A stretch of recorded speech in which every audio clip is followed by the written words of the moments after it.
السلام علیکم ویورز، بسم اللہ الرحمن الرحیم۔ جماعت ششم کی اردو کی کتاب کا 19واں سبق اسلامی ممالک کی تنظیم OIC کے الفاظ معنی جو ہیں وہ ہم پڑھ رہے ہیں۔ از نو، دوبارہ نئے سرے سے، بندھی ہوئی، جڑی ہوئی، اشتراک عمل، حصہ داری، ساجھا، اشد، شدید، نہایت ضروری، اتحاد، اکٹھا، اتفاق، افہام و تفہیم، صلح صفائی، باہمی صلاح مشورے سے، ندی، زمینی، بری زمینی، تجویز، مشورہ، رائے، تاکید، اصرار، تقاضا، بار بار کہنا، متحرک، حرکت کرنے والا، فعال، سرگرم، بہت کام کرنے والا، مؤثر، تنازع، جھگڑا، فساد، رنجش، یکجا، اکٹھے، وسط، درمیان، مسلم، مسلمان، حرم، خانہ کعبہ، ملکیت، قبضہ، فقدان، کمی،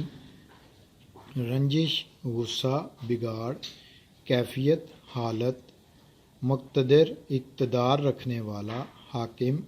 باہمی اختلافات، آپس کے اختلافات، جارحیت، دوسرے ملک پر بلا وجہ حملہ کرنا، نیک فعل، اچھا شگون، سانحہ، صدمہ پہنچانے والا واقعہ، المناک، دردناک، اشتراک، شرکت، فقدان، کمی، مابین، درمیان، ذخائر، گودام، خزانہ، کوئی چیز جمع کرنا، امہ، امت، فروغ، ترقی،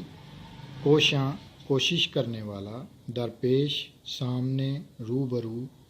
لاحق، پاسبانی، حفاظت، ساحل، سمندر کا کنارہ، تنظیم، جماعت، لیگ۔